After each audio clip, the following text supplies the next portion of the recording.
Hello everyone. So তোমালোকৰ spot কাউন্সেলিঙৰ ডেটটো তোমালোকে গমে পাইছা 11 ছেপ্টেম্বৰ তাৰিখে হ'ব আৰু মই আজি কেইখনমান কলেজৰ স্পট কাউন্সেলিঙৰ নটিছবোৰ ক'ব আহিছোঁ। চাই ল'বা। প্ৰথমতে BBECলৈ গৈছোঁ। BBECত 11 তাৰিখ বাৰু গোটেইবোৰতে 11 তাৰিখে যাব লাগিব কাৰণ সেইদিনে অকল স্পট কাউন্সেলিঙৰ ডেট আছে। ৰিপৰ্টিং টাইম তোমালোকৰ 10 AM পৰা 12 PM display of selection list 12:30 তোমালোকৰ দেখাই দিব যে তোমালোকৰ কোন চিলেক্ট হ'লা আৰু তাৰপিছত এডমিশ্যন টাইম হ'ব 1 PM পৰা 4 PM আৰু ৰিপৰ্টিং এণ্ড এডমিশ্যন খিনি তোমালোকে চাই ল'বা।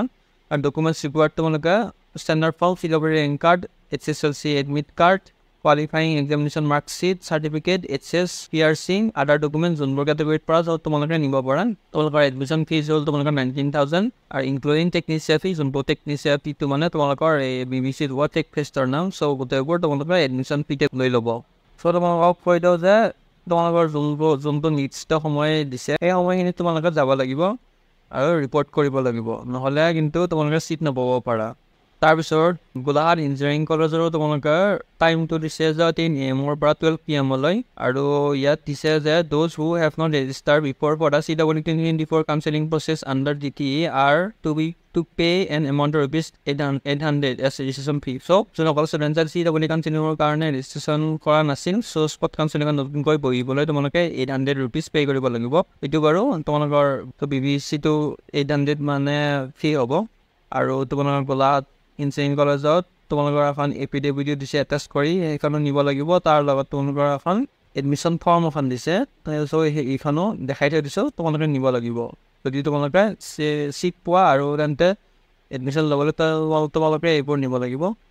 ডকুমেণ্টছবোৰ তোমালোকে চাই ল'বা। এডমিশ্যন টাইম হ'ল ইয়াত 1 PM পৰা 3 PM আৰু display of selection list 12:30 PM দেখাই দিব। আৰু ফিজ ষ্ট্ৰাকচাৰটো হ'ল গোলাঘাট ইঞ্জিনিয়াৰিং কলেজৰ ₹14,020 পে' কৰিব লাগিব ফিজ ষ্ট্ৰাকচাৰটো। এইখিনিয়ে। আৰু লাষ্ট তোমালোকৰ ধেমাজি ইঞ্জিনিয়াৰিং কলেজত তোমালোকৰ candidates must register in the college before 9:30 AM and 12 PM। তোমালোকে এইখিনি সময়ত উপস্থিত হ'ব লাগিব। তাতে গৈ কিনে তোমালোকে ৰেজিষ্টাৰ এইবোৰ পাব পাৰিবা। তাৰপিছত ডকুমেণ্টছবোৰ চাই লোৱা আৰু ফটো কপি সেইবিলাক নিব লাগিব, recent colour passport size photo copy এইবোৰ নিব লাগিব। আৰু তোমালোকৰ পে'মেণ্ট ৰিচিভ এখন দিব লাগিব, মানে ৰেজিষ্ট্ৰেশ্যন কৰাৰ কাৰণে ₹800 দিব লাগিব। এইখিনিয়ে। আৰু যোনবোৰ ষ্টুডেণ্ট চিলেক্ট হ'ল এডমিশ্যন ফি তোমালোকৰ 12,900 প্লাছ 1,000 মানে ₹13,900 পে' কৰিব লাগিব। এইখিনিয়ে আছিল। আৰু বাকী মই জিষ্টৰ এতিয়ালৈকে পোৱা নাই। জিষ্টত হয়তো স্পট কাউন্সেলিং নহ'ব পাৰে আৰু BBECটো স্পট কাউন্সেলিং হয়তো নহ'ব পাৰে। অ'কে জিষ্টৰো দিছে। জিষ্টৰ তোমালোকে চাই ল'বা টাইমিং, সময় আৰু ডকুমেণ্টছ ৰিলেটেড এই সকলোবোৰ। আৰু BBEC এতিয়ালৈকে পোৱা নাই, হয়তো দিব পাৰে। তোমালোকে আপডেটেড থাকিবা ৱেবছাইটত। বাকী এইখিনি আছিল এই ভিডিঅ'টো। বাকী নেক্সট ভিডিঅ'ত লগ পাম। ধন্যবাদ।